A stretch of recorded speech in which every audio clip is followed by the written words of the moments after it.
আসসালামু আলাইকুম প্রাণপ্রিয় কলিজার ভাই ও বন্ধুরা, আপনারা দেখেন আল্লাহর রহমতের বৃষ্টির পানি কিভাবে সৌদি আরবের রাস্তার উপর দিয়ে প্রবাহিত হচ্ছে এবং কি পরিমাণ পানি হয়েছে এই বৃষ্টিতে।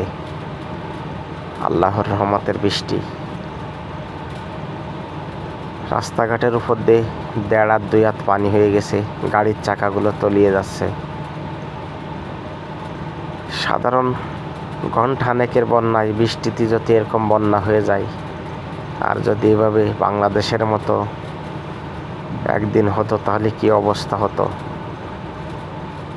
আমাদের মতো প্রবাসীদের বর্তমানে থাকাটা কতটা কষ্টকর হয়ে যাচ্ছে। রুমের ভিতরে দেখেন সবাই যে নিচতলায় প্রতিটা ঘরে পানি প্রায় প্রবেশ করেছে।